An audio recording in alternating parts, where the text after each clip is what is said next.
Assalamualaikum warahmatullahi wabarakatuh.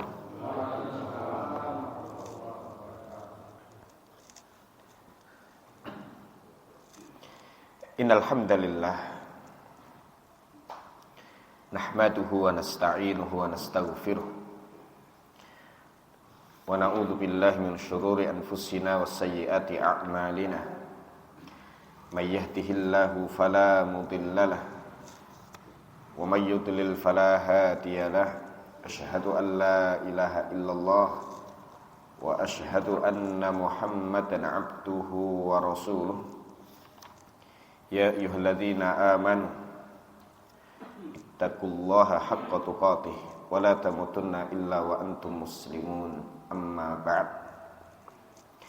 Ayyuhasyuyukhul kiram, para sesepuh yang Allah muliakan, Ketua DKM Musalla Al-Jihad dan beserta jajarannya, para jamaah, Bapak Ibu rahimakumullah. Semoga malam hari ini kita dalam kondisi sehat walafiat, sehat lahir dan sehat batin, teguh iman, istiqomah dalam ketaatan, mendapatkan kecukupan rezeki dan diberikan kesehatan.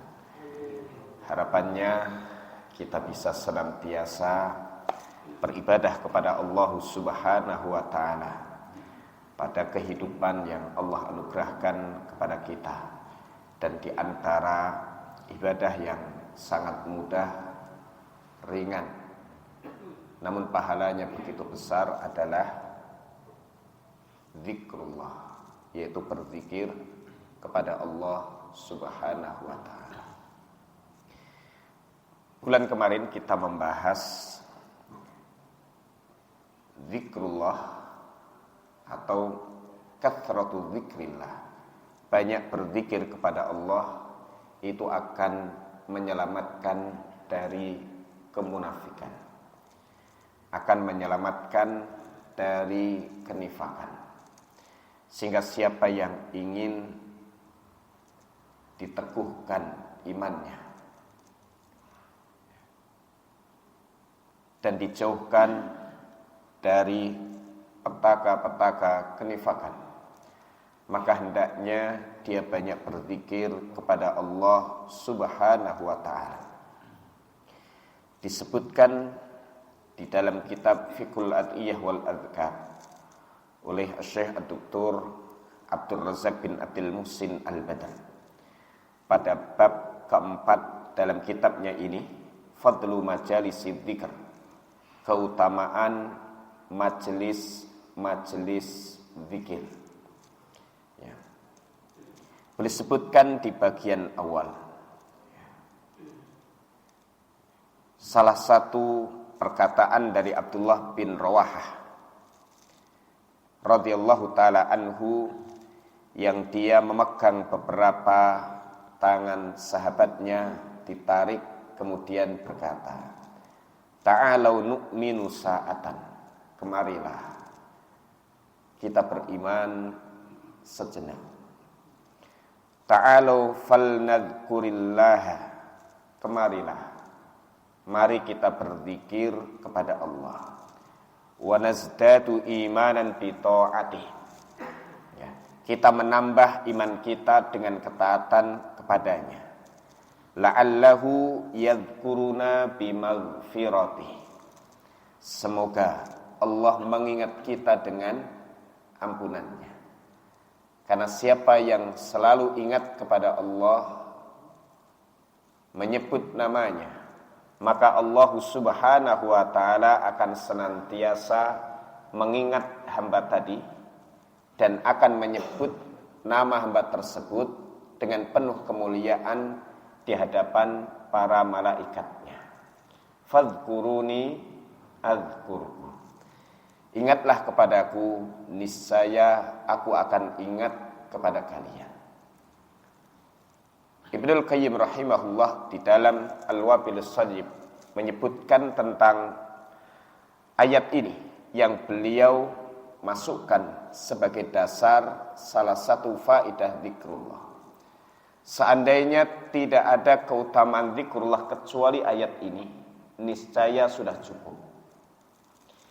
yang menunjukkan bahwa ingatnya Allah Subhanahu wa taala kepada seorang hamba dengan mengingat yang khusus, dengan zikrun khas, ya, adalah dengan memberikan ampunan kepadanya, merahmatinya, dan juga menyebut nama hamba tadi dengan penuh kemuliaan di hadapan para malaikatnya. Ya. Umair ibnu Habib al-Khutami radhiyallahu anhu pernah berkata, al-imanu yazidu wa yanqus. Iman itu bertambah dan berkurang. Iman itu senantiasa bertambah dan berkurang. Faqila wa ma ziyadatuhu wa nuqsanuh. Ditanyakan kepada beliau, bagaimana bertambahnya iman dan berkurangnya itu? Beliau menjawab, idza dzakarnallaha azza wa jalla wa hamidnahu wa sabbahnahu fadzalika ziyadatuh. Apabila kita berzikir kepada Allah, wa hamidnahu, kita memuji Allah, wa sabbahnahu, kita menyucikan Allah, bertasbih kepadanya, fadzalika ziyadatuh, maka itulah bertambahnya iman. Wa idza ghafalna wa dayya'na wa nasina, apabila kita lalai dari zikrullah dan kita menelantarkannya serta melupakannya, fadzalika nuqsanuh, itulah berkurangnya iman. Maka salah satu tanda baik atau tidaknya iman, salah satunya dan itu yang utama adalah zikirnya kepada Allah Subhanahu wa taala. Oleh sebab itu pesan Rasulullah sallallahu alaihi wasallam kepada seorang sahabat, laki-laki yang datang kepada beliau mengeluhkan banyaknya ajaran Islam yang telah sampai kepadanya. Dia merasa berat untuk mengamalkan secara keseluruhan, lalu meminta diberi nasihat oleh Nabi sallallahu alaihi wasallam. Nasihat itu jangan panjang-panjang, nanti aku lupa, katanya. Ya. Lalu nasihat Rasulullah sallallahu alaihi wasallam adalah la yazalu lisanuk rataban bi dzikrillah. Hendaknya lisanmu itu senantiasa basah dengan zikrullah. Yaitu lisan yang senantiasa berzikir kepada Allah Subhanahu wa taala.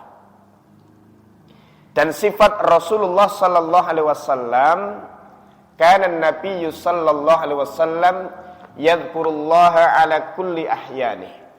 Nabi sallallahu alaihi wasallam senantiasa berzikir kepada Allah dalam semua kondisinya. Ini sifat Rasulullah sallallahu alaihi wasallam. Ya. Dan athar yang berkaitan dengan masalah ini begitu sangat banyak yang menunjukkan ada hubungan erat antara keimanan dengan zikrullah. Ya. Demikian pula sebaliknya, berkurangnya zikrullah, bahkan sedikitnya lisan berzikir kepada Allah Subhanahu wa taala akan menyebabkan krisis dalam iman. Sehingga sifat orang munafikin, wala yadhkurunallaha illa qalila, mereka tidak berzikir kepada Allah kecuali sedikit. Orang beriman tidak boleh seperti orang munafikin dalam zikirnya. Tidak boleh sedikit. Tetapi diperintahkan untuk berzikir dengan zikir yang banyak. Ya. Di dalam surah Al-Ahzab ayat 41-42. Ya ayyuhalladzina amanu dzkurullaha dzikran katsira wasabbihuhu bukratan wa asila. Wahai orang-orang beriman, berzikirlah kepada Allah dengan zikir yang banyak, dan bertasbihlah di waktu pagi dan petang. Bahkan dalam kondisi-kondisi tertentu diperintahkan untuk berzikir dengan jumlah yang banyak. Dan ini sering kami sebutkan dan kami ulang dalam surah Al-Anfal ayat 45. Ketika berjumpa musuh di medan perang, agar berzikir kepada Allah dengan zikir yang banyak, la'allakum tuflihun, agar kalian beruntung. Dan juga ketika selesai dari sholat Jumu'ah, yang terhitung puncak ibadah di hari Jumu'ah, ya. Maka setelah selesai sholat Jumat dipersilahkan untuk kembali ke aktivitas harian. Mau berdagang boleh, bekerja boleh, jalan-jalan boleh, belanja boleh. Makan-makan juga boleh. Tidur boleh. Tetap di masjid berzikir juga boleh. Nah, ketika dipersilahkan oleh Allah Subhanahu wa taala, fa idza qudiyatis salatu fantashiru fil ardh wabtahu min fadlillah. Apabila sholat Jumat telah selesai ditunaikan, bertebarlah kalian di muka bumi dan carilah karunia Allah. Lalu diingatkan, wadhkurullaha katsira, dan berzikirlah kepada Allah dengan zikir yang banyak. Jangan sampai merasa cukup zikirnya dengan sholat Jumat. Jangan mencukupkan diri hanya dengan zikir pada salat 5 waktu. Tetapi setelah selesai salat Jum'ah dan dalam aktivitas mencari ma'isyah, maka hendaknya tetap ingat kepada Allah, berzikir kepadanya dengan zikir yang banyak. La'allakum tuflihun, agar kalian beruntung. Maka disifati di ujung ayat 35 dari surah Al-Ahzab, wadzakirinallaha katsiran wadzakirat a'addallahu lahum maghfiratan wa ajran 'azima. Laki-laki dan wanita yang banyak berzikir kepada Allah. Bukan hanya wadzakirinallaha, laki-laki yang berzikir kepada Allah. Tidak cukup begitu. Tetapi wadzakirinallaha katsiran, laki-laki yang banyak berzikir kepada Allah, wadzakirat, dan juga para wanita yang banyak berzikir kepada Allah, a'addallahu lahum maghfiratan wa ajran 'azima. Allah sediakan untuk mereka ampunan dan pahala yang besar. Ampunan dan pahala yang besar. Barakallahu fikum. Lah, ayat-ayat yang telah disebutkan tadi semua menerangkan zikir dengan jumlah yang banyak. Karena tidak cukup hanya zikir, tetapi hendaknya zikirnya itu dengan jumlah yang banyak. Ya. Supaya apa? Supaya aman dari kenifakan. Oleh sebab itu orang-orang beriman diingatkan oleh Allah Subhanahu wa taala saat mereka bekerja, saat mereka sibuk mengurus harta, atau mereka mengurus keluarga, jangan sampai tidak berzikir kepada Allah Ta'ala. Dalam surah Al-Munafikun ayat yang ke-9. Ya ayyuhalladzina amanu la tulhikum amwalukum wala auladukum an dzikrillah wa may yaf'al dzalik faulaika humul khasirun. Wahai orang-orang beriman, jangan sampai harta kalian dan anak-anak kalian melalaikan kalian dari zikrullah. Siapa yang mengerjakan hal itu, mereka adalah orang-orang yang merugi. Maka dari beberapa yang dibacakan tadi, disebutkan keberuntungan orang beriman dengan zikir yang banyak. La'allakum tuflihun, agar kalian beruntung. Dan keberuntungan itu secara global punya 2 makna utama. Yang pertama, dihindarkan dari keburukan dan hal-hal yang bisa membinasakan seseorang. Yang kedua, dia akan diberikan apa-apa yang diinginkan, dicintai, dan membawa maslahat untuk dirinya.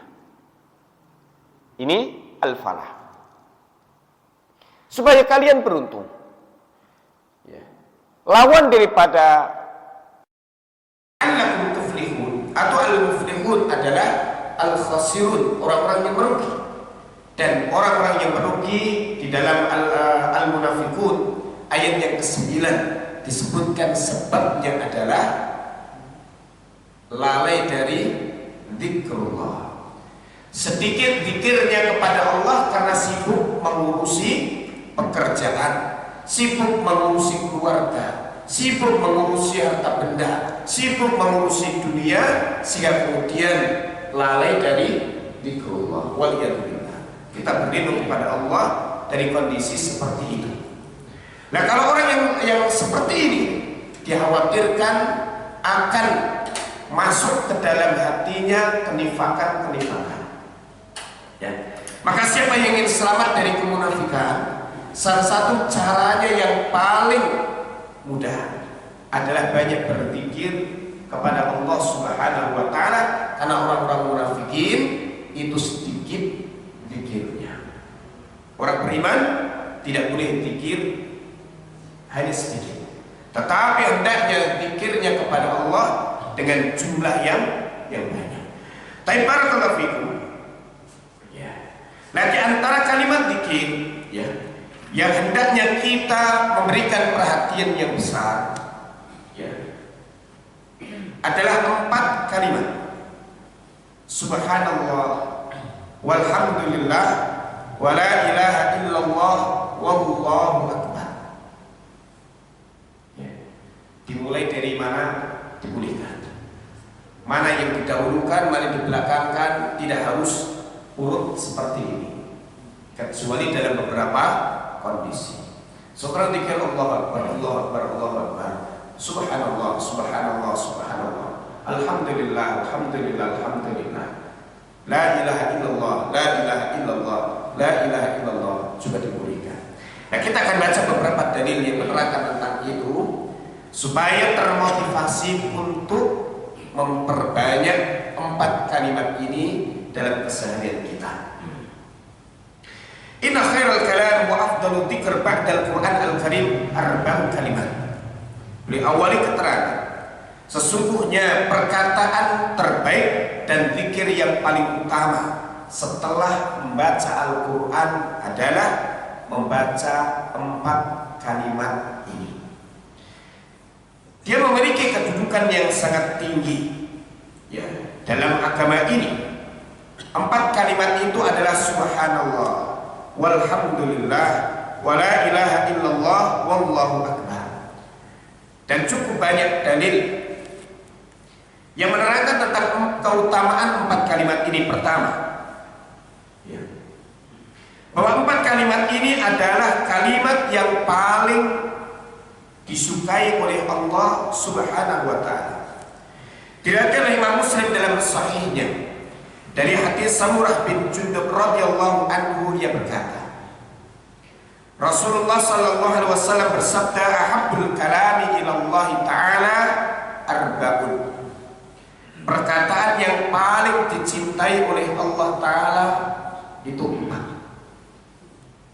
Perkataan yang paling dicintai oleh Allah Subhanahu wa taala ada 4. La yadurruka bi ayyihinna bada'ta. Bebas kamu mau mulai dari mana saja. Subhanallah walhamdulillah wala ilaha illallah wallahu akbar.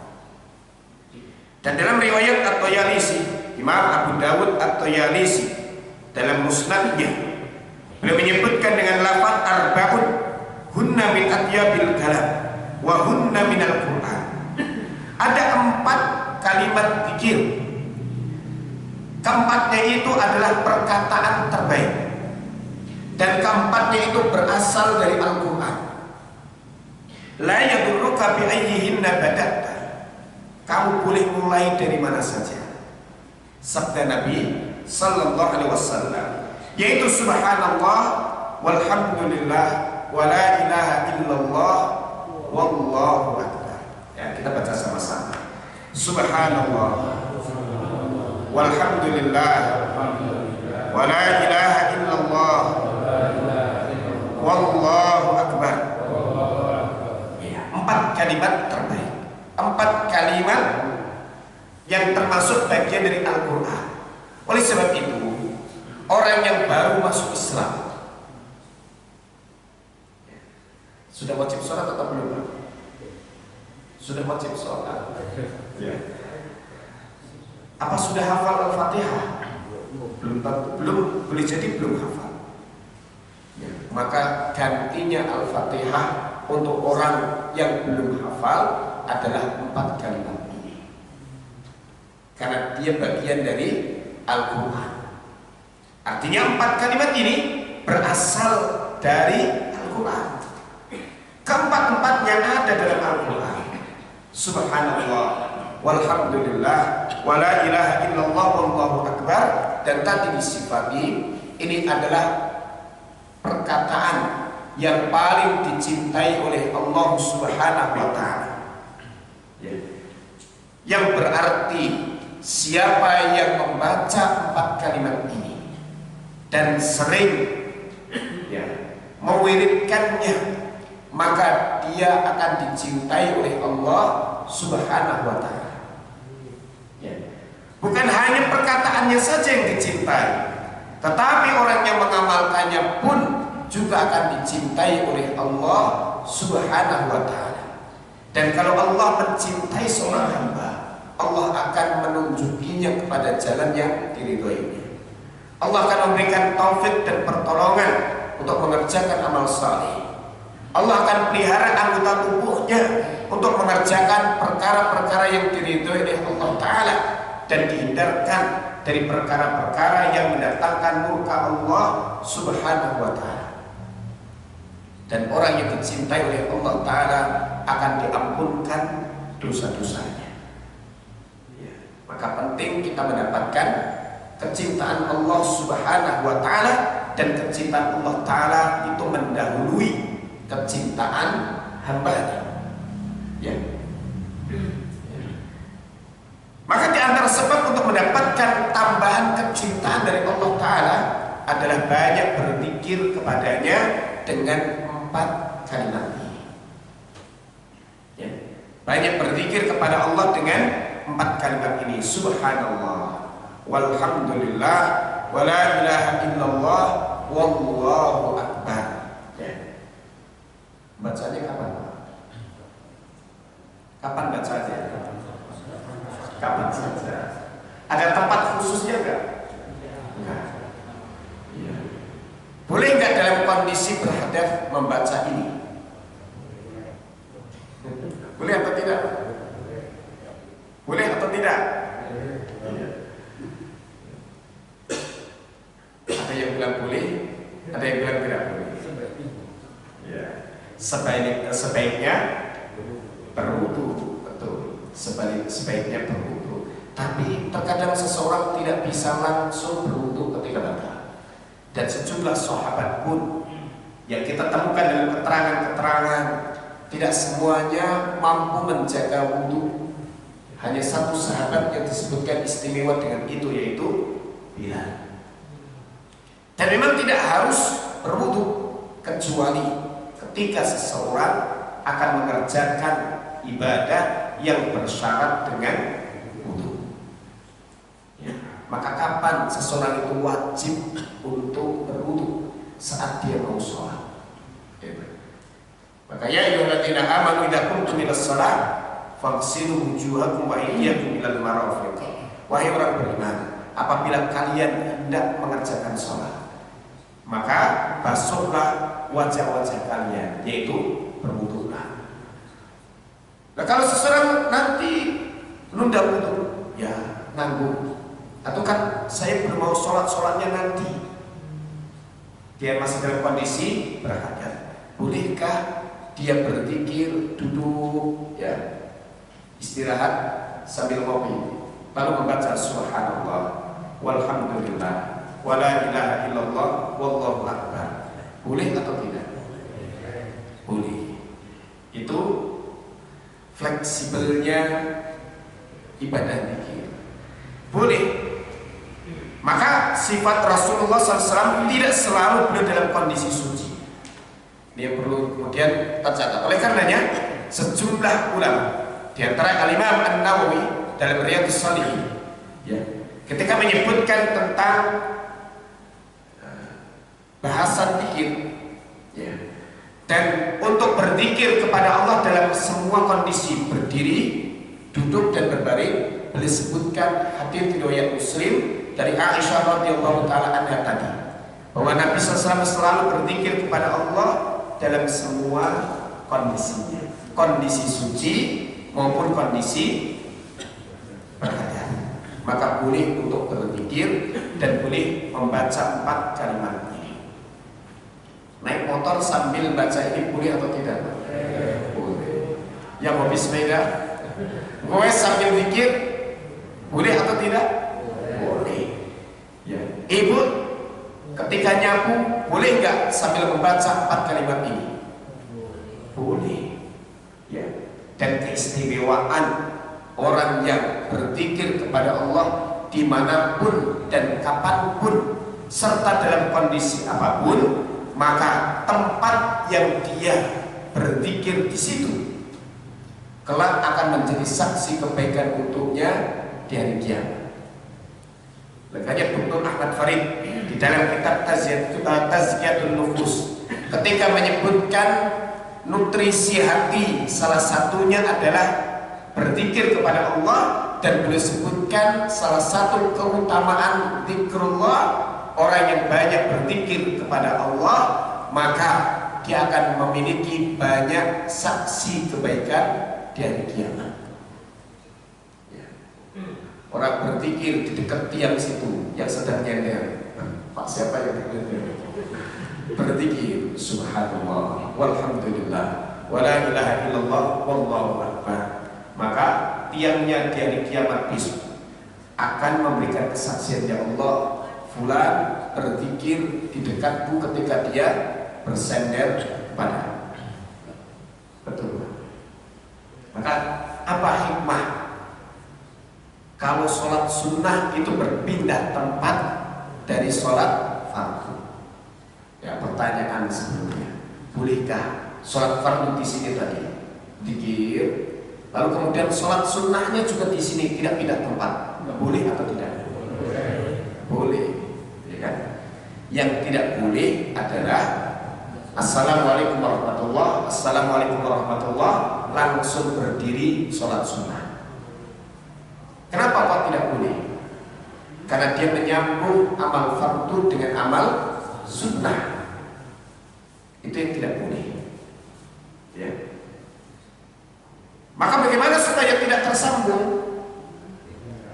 Ya, dijeda dengan perkataan. Salah satu perkataan di luar sholat adalah zikir tadi. Ya. Maka kalau sudah kepingin sholat sunnah, di sampingnya temannya masih kepingin zikir, jangan digeser-geser, pindah. Itu mengganggu kenyamanan orang, dan mengganggu kenyamanan orang itu bisa mengurangi pahala. Betul. Ya. Sholat Jumat, ya, datang terlambat, lalu ingin berada di saf depan, dia melangkahi jamaah. Orang dilangkahi pundaknya itu tersinggung, gak sopan banget orang. Ya. Dengan sebab itu dia bisa kehilangan keutamaan pahala sholat Jumat. Gitu. Memisahkan dua orang yang duduk berdekatan, dipisahkan nih, geser. Ya. Orang sudah nyaman tempat itu disuruh geser. Mengganggu orang ini pun mengurangi pahala sholat Jumatnya. Oleh karenanya, salah satu larangan di dalam sholat, ya, yaitu menyerupai hewan, menyerupai binatang. Dan dalam satu hadis yang sahih, Nabi SAW melarang 3 hal, 3 perbuatan yang menyerupai hewan. Pertama, ya, naha an-naqrati, apa itu? Beliau melarang mematuk seperti burung gagak. Burung gagak mematuk makanan, yaitu sholatnya cepat, belum subhanallah sudah berdiri. Yang kedua, beliau melarang menyerupai apa? Kalau anjing atau binatang buas duduk itu drosornya binatang buas. Binatang buas kalau drosor kalau makan, sehingga kalau makan itu sambil meletakkan, atau kalau duduk sedang bersantai dia meletakkan ya sikunya ke lantai, maka sujud tidak boleh seperti itu. Itu menyerupai binatang, menyerupai anjing, menyerupai ya binatang buas, dan itu menunjukkan kemalasan. Yang ketiga, melarang seperti unta yang menandai tempat menderunya. Ya. Kalau ayam angker, kalau unta itu apa? Menderu. Ya. Jadi kalau unta datang ke satu tempat dan dia pernah nempatin tempat itu untuk berdiam, maka besok kalau datang ke tempat itu dia akan pilih di titik itu. Maka sholat di masjid tidak boleh punya tempat khusus. Ini tempat untuk saya. Kalau ada yang nempatin geser, ini tempatku. Nah, orang yang sholatnya seperti itu menyerupai unta dan itu dilarang. Ya. Kecuali imam. Kalau imam tempatnya di depan, nggak boleh biasa di belakang.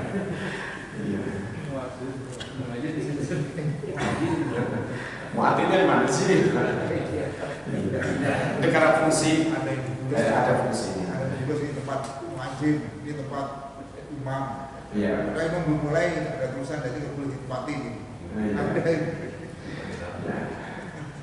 Soalnya nggak ada yang ganti imamnya Pak. Lah, maka tadi tidak boleh mengganggu orang dalam sholat. Maka kalau orang lagi nyaman berzikir jangan diganggu. Ya. Lah, hikmah berpindah tempat ya, dari sholat fardu kepada sholat sunnah punya dua fungsi utama. Pertama, untuk membedakan amal fardu dengan amal sunnah. Yang kedua, supaya memiliki saksi kebaikan yang lebih banyak dari kiamat. Maka tempat berpindah yang utama itu di rumah. Ya, kalau di masjid, ini masih satu masjid, masjidnya ya di sini. Maka hikmah yang kedua tidak dapat. Ya. Hanya dapat yang pertama. Wallahu ta'ala. Tapi barakallahu fikum, maka orang yang banyak berzikir kepada Allah Subhanahu wa ta'ala, dia akan memiliki banyak saksi kebaikan dari kiamat. Ya. Ahabul kalam ilallah ya arba. Perkataan yang paling dicintai oleh Allah Ta'ala itu ada 4. Yang berarti siapa yang banyak membaca kalimat ini juga akan sangat dicintai oleh Allah Subhanahu wa ta'ala, dan kecintaan Allah Ta'ala pada seorang hamba itu akan membuka pintu-pintu kebaikan untuknya, dan tidak akan bisa baik seorang hamba kecuali dengan kecintaan Allah Subhanahu wa ta'ala kepadanya. Oleh karenanya ada doa yang diajarkan Nabi sallallahu alaihi wasallam meminta kecintaan Allah Ta'ala. Allahumma inni as'aluka hubbaka wa hubba man yuhibbu wal amal alladhi yuballighuni hubbak. Allahumma ja'al hubbaka ahabba ilayya min nafsi wa ahli wa min al-ma'il barid. Ya Allah, aku minta kecintaan, dan kecintaan orang yang mencintai, dan amal yang menghantarkan kami kepada kecintaan. Ya Allah, jadikan cintaku kepadamu, ya, kecintaan kepadamu itu lebih aku cintai daripada kecintaanku kepada dirimu, kepada keluargaku, dan kepada air yang dingin. Judulnya cinta, dan ada doa minta kecintaan, dan ini sangat penting. Nah, salah satu sebab mendapatkan kecintaan Allah Subhanahu wa ta'ala adalah dengan banyak membaca subhanallah walhamdulillah wa la ilaha illallah wallahu akbar. Semuanya sudah hafal, tapi sering luput dari membacanya. Ya, sama saya juga begitu, Pak. Maka karena saya kasih judul ini, di motor saya baca ini. Ya, jadi hikmahnya taklim itu kita jadi teringat untuk beramal. Subhanallah, walhamdulillah, wala ilaha illallah, wallahu akbar. Hadis yang kedua, ada Nabi sallallahu alaihi wasallam akhbar. Nabi SAW mengabarkan bahwa 4 kalimat ini lebih dicintai oleh beliau daripada terbitnya matahari. Allah mencintai 4 kalimat ini, Rasulullah SAW mencintai 4 kalimat ini. Mencintai Allah dan Rasulnya hukumnya wajib, ya. Dan termasuk pokok iman. Tidak ada iman kecuali dengan mencintai Allah dan Rasulnya. Dan tuntutan, konsekuensi cinta kepada Allah dan cinta kepada Rasulnya adalah mencintai apa yang dicintai oleh keduanya. Mencintai apa yang dicintai oleh keduanya. Maka penting untuk kita mengetahui apa-apa yang dicintai oleh Rasulullah Sallallahu Alaihi Wasallam. Beliau menyukai baju yang berwarna putih, itu dalam urusan pakaian. Namun beliau juga pernah memakai baju selain warna putih, dan beliau juga memakai surban atau imamah, dan imamah beliau pada waktu Fatu Makkah berwarna hitam. Ya, imamah penutup kepala. Maka peci warna hitam semoga termasuk mencintai dan mengikuti Rasulullah Sallallahu Alaihi Wasallam. Ya, maka saking cintanya kepada Rasulullah Sallallahu Alaihi Wasallam, ngefans sama beliau dan ingin mengikuti petunjuk-petunjuk beliau, maka satu organisasi menamakan dirinya dengan Muhammadiyah. Ya. Itulah Ahlus Sunnah yang ingin menguatkan diri kepada sunnah Nabi Sallallahu Alaihi Wasallam. Apakah cukup dengan itu? Belum. Tapi pemahaman dan juga pengamalannya harus mengikuti tuntunan ulama. Dan ulama yang generasi awal adalah para sahabat. Sahabat itulah al-jamaah. Ya, maka Nahdlatul Ulama, kebangkitan para ulama, supaya umat ini kemudian mengikuti ajaran-ajaran para ulama, pemahaman mereka terhadap sunnah Nabi Sallallahu Alaihi Wasallam dan pengamalan mereka terhadap sunnah Nabi Sallallahu Alaihi Wasallam. Maka inilah al-jamaah. Maka dipikir-pikir NU Muhammadiyah itu ya Ahlus Sunnah wal Jamaah. Ya. Karena Imam Al-Barbahari dalam Syarh Sunnah, itu kitab yang kami ajarkan kepada santri kami di Malhamah. Jarang orang mengkaji Syarh Sunnah ini. Ya. Padahal ini adalah salah satu kitab yang menjelaskan pemahaman dasar tentang Ahlus Sunnah wal Jamaah.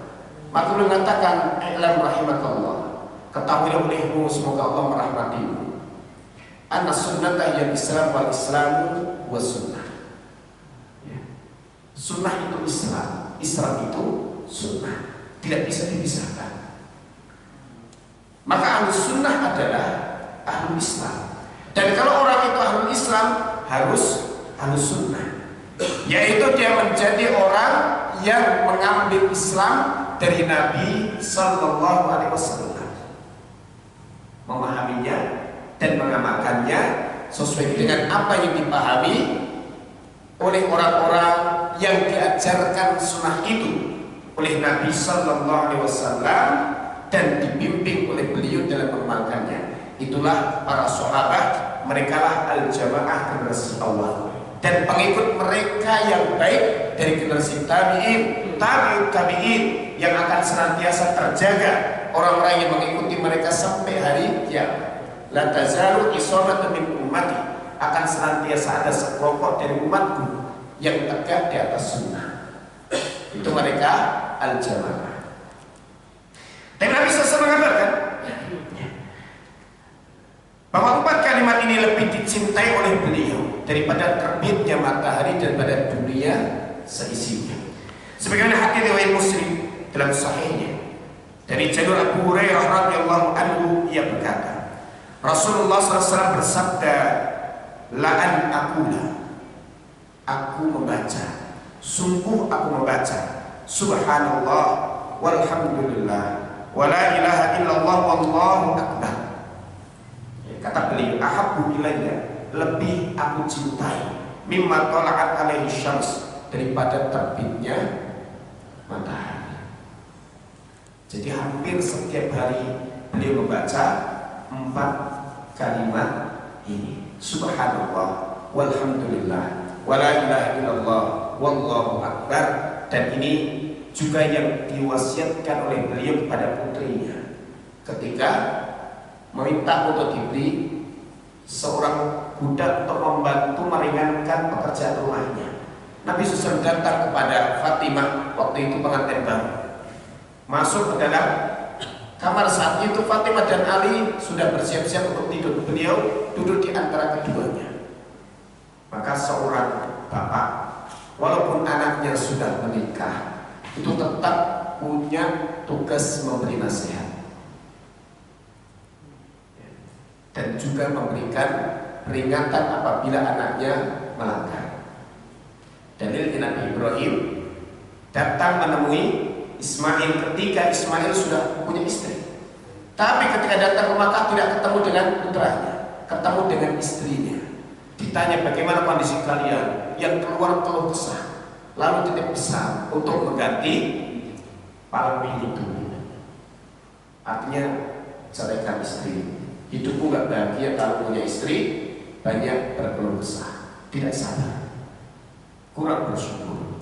Maka kemudian ditaati nasihat dari bapaknya, menunjukkan bahwa orang tua setelah anaknya menikah itu tetap sebagai orang tua, tidak putus hubungan orang tua dan anak. Lalu itu urusan dia, bukan urusan saya, bukan. Tapi hendaknya tetap memberikan nasihat. Nabi SAW mengajarkan kepada putrinya, ya, sebelum tidur, ya, untuk membaca subhanallah walhamdulillah wallahu akbar. Cuma tidak ditambahkan dengan kalimat tahlilnya. Dan ini 4 kalimat yang sangat dicintai oleh Nabi Sallallahu Alaihi Wasallam. Ya. Dan siapa yang menjaga sunnah Nabi Sallallahu Alaihi Wasallam ini diharapkan kelak tempatnya dekat dengan Nabi Sallallahu Alaihi Wasallam, karena seseorang itu akan bersama dengan siapa yang dicintainya. Maka siapa yang cinta kepada Nabi Sallallahu Alaihi Wasallam harus cinta kepada kebiasaan beliau dan juga petunjuk beliau. Di antara petunjuk beliau adalah banyak berzikir dengan 4 kalimat ini. Yang nomor 3 disebutkan dalam Musnad Imam Ahmad dan juga Imam Al-Baihaqi dalam Syu'abul Iman, ya, dengan isnad yang bagus, ya, dari Ummu Hani binti Abi Thalib. Ummu Hani binti Abi Thalib, apanya Nabi? Saudara sepupu. Ia berkata, Nabi SAW pernah mampir ke tempat. Lalu aku bilang kepada beliau, ini qad kaburtu, ya Rasulullah, aku ini sudah tua. Wa dha'uftu, aku sudah tua. Ya. Famurni, perintahkan kepadaku, bi amalin, dengan satu amal, amalu yang akan aku kerjakan. Wa ana jalisah, sementara aku dalam kondisi duduk. Biasanya ibu kalau sudah sepuh, ya, apalagi berat badannya juga over, biasanya tidak biasa banyak beraktivitas kecuali duduk, ya. Maka minta saran kepada Nabi SAW untuk diajari amal. yang bisa dikerjakan dalam kondisi duduk. Kalau beliau menjawab, sabbihillah mi'ata tasbihah, bertasbihlah engkau kepada Allah, baca subhanallah sebanyak 100 kali. Fa innaha ta'tilu laka mi'ata raqabah taqinaha min walad Ismail. Maka bagimu pahala seperti membebaskan 100 orang budak dari keturunan Ismail. Wahmadillah mi'ata marrah atau mi'ata tahmidah, bertahmidlah kepada Allah sebanyak 100 kali. Alhamdulillah, alhamdulillah, alhamdulillah. Maka kau akan mendapatkan pahala setara engkau berinfak 100 ekor kuda, ya, yang disiapkan perbekalannya juga untuk jihad fisabilillah. Kemudian wakabbirillah mi'ata takbirah, bertakbirlah sebanyak 100 kali. Allahu akbar, Allahu akbar, Allahu akbar, Allahu akbar. Maka engkau akan mendapatkan pahala setara berkorban 100 ekor unta. Wahallili mi'ata tahlilah, bertahlillah sebanyak 100 kali. La ilaha illallah, la ilaha illallah. Maka pahalanya akan memenuhi antara langit dengan bumi. Dan masih ada beberapa keterangan lain terkait dengan keutamaan 4 kalimat ini. Di antara keutamaan 4 kalimat ini, annahunna mukaffiratun lidzunub. 4 kalimat ini akan menghapuskan dosa, yaitu dosa-dosa kecil. Disebutkan di dalam Musnad Imam Ahmad, Sunan At-Tirmidzi, Mustadrak Al-Hakim dari hadis Abdullah bin Amr bin Al-As radhiyallahu taala anhu, dari Abdullah bin Amr bin Al-As, semoga Allah meridai keduanya, beliau berkata, qala Rasulullah sallallahu alaihi wasallam, Rasulullah SAW bersabda, ma'alal ardi rajulun yaqul, tidak ada seorang laki-laki di atas bumi ini yang membaca la ilaha illallah wallahu akbar wa subhanallah walhamdulillah wala haula wala quwata illa billah, kecuali akan dihapuskan dosa-dosanya, walaupun dosanya itu sebanyak buih di lautan. Walau kanat aktsar min zabadil bahr, walaupun dosanya itu lebih banyak daripada buih di lautan.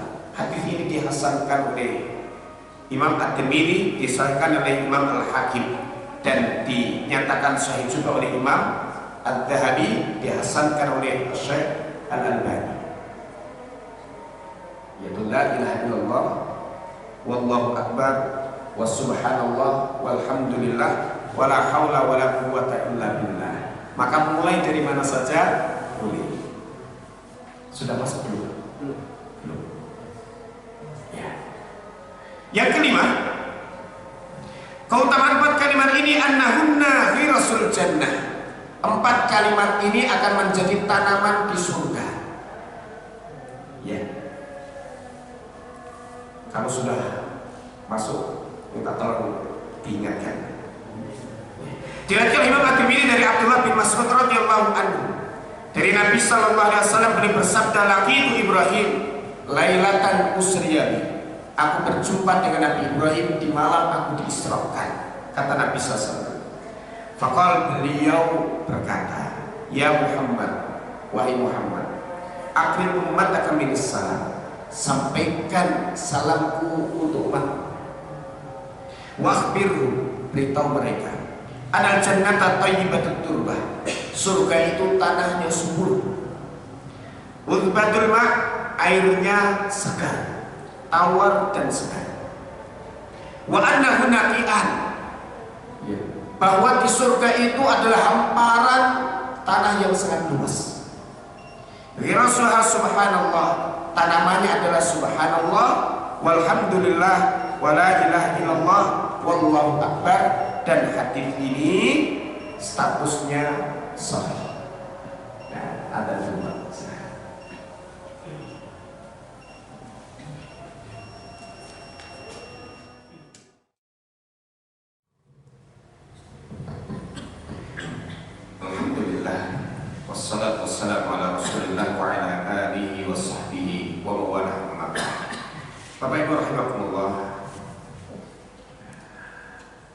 dipilihkannya tema zikir ini untuk kajian di Mushola Al-Jihad. Alasannya apa Pak? Ya, karena jamaahnya rata-rata sudah sepuh. Ini yang paling ringan sebenarnya. Maka hadis dari Ummu Hanif tadi sebenarnya selaras dengan, ya bukan dengan saya sebetulnya, bapak dan ibu. Ya, sehingga kemudian perlu untuk memperbanyak amal ini. Dan juga amal ini, ya, salah satu iming-imingnya adalah akan bisa membawa seseorang ke surga, dan 4 kalimat ini akan menjadi tanaman di surga. Ya. Yaitu subhanallah walhamdulillah wala ilaha illallah wallahu akbar. Dan bagian awal kitab Syekh Abdul Razak juga menyebutkan bahwa zikrullah itu akan menjadi tanaman di surga. Hadis ini yang menjadi dasar beliau ditambahkan lagi dengan la haula wala quwwata illa billah. Oleh karenanya banyak ulama yang kemudian menyusun kalimat zikir yang diwiridkan subhanallah walhamdulillah wala ilaha illallah wallahu akbar wala haula wala quwwata illa billah. Maka akan mendapatkan keutamaan memiliki tanaman yang banyak di surga. Dan kemudian di bab yang ke-29 dari kitab ini tentang keutamaan 4 kalimat subhanallah walhamdulillah wala ilaha illallah wallahu akbar, boleh tutup dengan sebuah hadis bahwa orang yang paling banyak pahalanya adalah orang yang mengisi masa-masa Islamnya dengan memperbanyak subhanallah walhamdulillah wala ilaha illallah wallahu akbar. Sabda beliau, laisa ahadun afdal indallah, tidak ada seseorang yang lebih utama di sisi Allah min mukminin, daripada seorang mukmin yu'ammiru fil Islam, yang memperbanyak dalam Islamnya, memperbanyak memakmurkan masa Islamnya, yang turut takbiruhu, yang banyak takbirnya, wa tasbihuhu, dan tasbihnya, wa tahliluhu, dan tahlilnya, wa tahmiduhu, dan tahmidnya. Di sini dimulai takbir, tasbih, tahlil, dan tahmid. Jadi dari mana dimulai ini? Alhamdulillah, alhamdulillah, alhamdulillah, alhamdulillah, subhanallah, subhanallah, subhanallah, subhanallah, Allahu akbar, Allahu akbar, Allahu akbar, la ilaha illallah, la ilaha illallah, atau la ilaha illallah wa subhanallah walhamdulillah wallahu akbar, boleh. Tapi umumnya adalah subhanallah walhamdulillah wa la ilaha illallah wallahu akbar. Baik, silakan kalau ada yang kita diskusikan. Ya, saya sudah mendengar informasi banyak sering itu berbanyak istighfar. Terus posisinya gimana gitu? Ya. Perintah memperbanyak zikir, perintah memperbanyak membaca 4 kalimat ini. Ada juga perintah memperbanyak istighfar, ada juga perintah memperbanyak sholawat. Semua diperintahkan dan semua memiliki keutamaan yang besar dan beragam.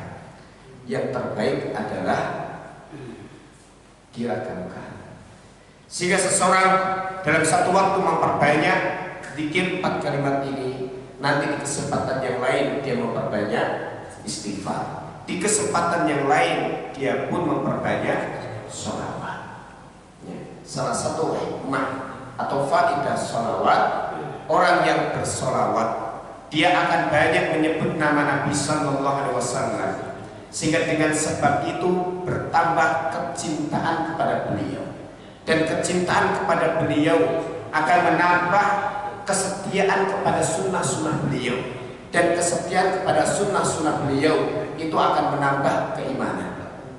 Sehingga orang yang banyak membaca salawat akan bertambah keimanannya, dan siapa yang sedikit salawat maka akan melemah keimanannya. Itu disebutkan oleh Ibnu Qayyim dalam kitabnya Jala'ul Afam fi Sholati Wassalami ala Khairil Anam, beliau sebutkan ada 40 faidah sholawat. Nah, mana yang harus diperbanyak? Semuanya diperbanyak dengan diragamkan, yaitu bergantian. Kalau hanya membaca 4 kalimat ini terus, lama-lama membacanya itu refleks, ya. Jadi hanya rutinitas yang tanpa penghayatan. Maka di antara hikmah meragamkan bacaan, zikir, meragamkan amal supaya orang itu tidak cepat bosan. Yang kedua, supaya orang itu semakin kuat perenungannya kepada amal-amal. Kalau orang baca subhanallah masa amalan ini tok, lama-lama bosan. Dan kalau yang dibaca itu terus, nanti membacanya tanpa perenungan. Dan di antara hikmah meragamkan bacaan adalah untuk menghidupkan sunnah Nabi Sallallahu Alaihi Wasallam. Dan yang keempat, supaya dia mendapatkan keberkahan dan keutamaan dari setiap yang diajarkan oleh Nabi Sallallahu Alaihi Wasallam. Maka yang utama bagaimana? Terkadang baca istighfarnya banyak, di satu waktu membaca zikir ini banyak, di waktu yang lain membaca sholawatnya yang banyak, dan di waktu yang lain banyak baca Al-Quran, maka akan mendapatkan banyak keutamaan. Wallahu a'lam. Ustaz, Ya. kalau kadang-kadang kan mau doa, mau apa seperti baca itu juga, itu kebanyakan misalnya ini, itu diawali dengan Al-Fatihah. Itu memang sebenarnya nggak apa-apa, gitu. Tapi apakah harus gitu? Iya. Kalau saya dalam doa habis bunyi berdoa gitu, awalnya Al-Fatihah, Iya. Taibar kalau kita. Al-Fatihah adalah afdhalus suwar fil Quran. Surat yang paling agung dalam Al-Quran, yang berisi pujian, sanjungan, pengagungan kepada Allah Ta'ala. Maka isi Al-Fatihah itu sangat baik untuk dibaca sebagai pujian dan sanjungan bagi Allah Ta'ala, dan itu termasuk wasilah utama untuk terkabulnya doa. Hanya saja mengkhususkannya, yang tidak berdoa kecuali dengan membaca Al-Fatihah, itu dalam catatan Syekh Muhammad bin Shalih Al-Utsaimin dalam tafsir Juz Ammah, yang beliau awali dengan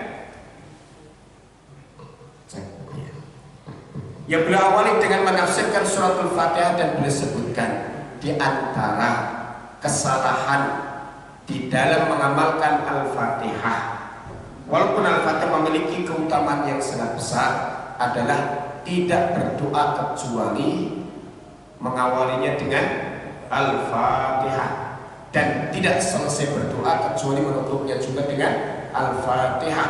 Al-Fatihah itu sudah ada di zaman Nabi Sallallahu Alaihi Wasallam, di zaman para sahabat. Nabi SAW menjelaskan keutamaannya. Para sahabat tahu tentang keagungan dan keistimewaan Al-Fatihah, tetapi tidak ada di antara mereka yang kemudian menyeru Al-Fatihah sebelum berdoa dan Al-Fatihah setelah berdoa. Sebaik-baik petunjuk adalah petunjuk Rasulullah Sallallahu Alaihi Wasallam, dan amal yang membawa kemuliaan dalam Islam itu sudah dijelaskan Nabi SAW dengan tuntas, dipahami dan dijaga oleh para sahabat dengan penuh amanah, sehingga mereka pasti akan menyampaikan apa yang diterima oleh mereka dan mengamalkan apa yang didapatkan dari Rasulullah SAW, dan tidak ada catatan para sahabat mengamalkan seperti itu. Tapi bagaimana kalau seseorang sesekali dia mau berdoa, dia bertawassul kepada Allah dengan membaca surat Al-Fatihah, boleh atau tidak? Boleh. Atau dia selesai membaca Al-Quran, dia jadikan bacaan Al-Quran itu sebagai wasilah, dia bertawassul dalam doanya dengan bacaan Al-Quran tadi. Itu termasuk tawassul dengan amal soleh boleh. Ya, maka terkadang ketika di panti itu ada beberapa tamu minta didoakan, dan umumnya orang doa itu pahamnya doa itu diawali dengan Al-Fatihah. Maka biasanya kita awali dengan mari kita bertawassul kepada Allah agar doa kita dijabah dengan kita membaca surat yang paling agung dalam Al-Quran, yaitu Al-Fatihah. Maka bareng-bareng membaca Al-Fatihah itu, kemudian mulai untuk berdoa. Ya demikian cara untuk menyikapi, karena kalau frontal orang pun juga menganggapnya nanti aneh dan dia akan berhenti dari mendengarkan nasihat. Wallahu a'lam. Ya, silakan. Mungkin mohon dijelaskan, ada nggak ketidakbolehan ketika membaca zikir, misalkan di tempat kotor atau di tempat-tempat buang air kecil atau lisan. Ada beberapa kondisi yang dilarang berzikir dengan lisan. Pertama tempat, yaitu di kamar kecil atau tempat yang kotor, atau seseorang ketika berada di tempat sampah, maka jangan letakkan kalimat-kalimat agung itu di tempat yang buruk. Ya.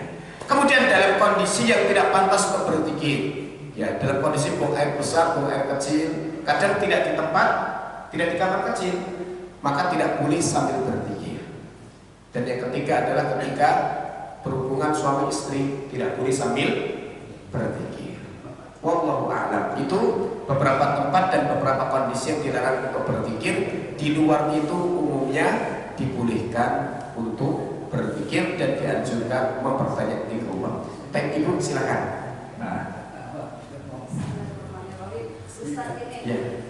tadi kan setelah sholat fardu kan ada yang geser, ada yang bisa tidak, ada tidak. Tapi kalau misalkan ada sholat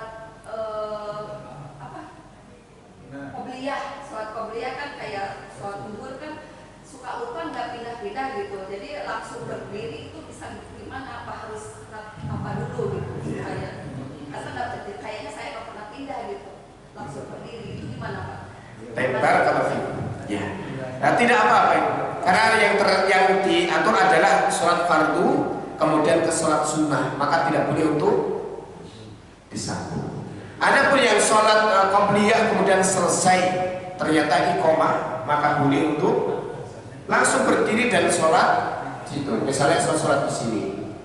Ya tadi ketika saya baru tasyahud lalu kemudian iqomah, yang lain sudah maju menempati shaf awal. Ya kemudian saya salam dan berdiri langsung sholat fardu dan saya masih berada di tempat saya, maka itu boleh dan ini tidak termasuk menyambung ibadah. Yang masuk menyambung adalah dari fardu ke sunnah. Nanti ada anggapan bahwa sholat yang berikutnya itu hukumnya sama wajibnya, maka hendaknya dibedakan amal fardu dari amal sunnah. Dan cara membedakannya itu dengan perkataan.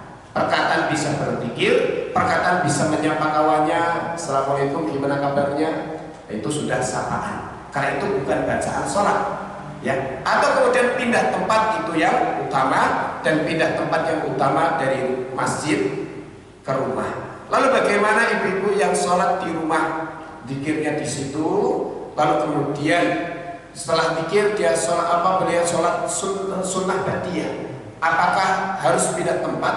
Tidak harus pindah tempat, karena sudah memisahkan yang fardu dari yang sunnah dengan zikir. Bagaimana kalau ingin pindah tempat? Pindah di bagian depan ruang tamu, supaya setiap tempat di rumahnya itu kebagian sholat, kebagian zikirnya. Maka itu baik dan semoga maksudnya tersebut benar-benar dijaga oleh Allah Ta'ala, sehingga seluruh isi bagian rumah tadi mendapatkan keberkahan dengan dijadikan sebagai tempat sholat. Wallahu a'lam. Demikian Bu, semoga bermanfaat. Masih ada? Ya.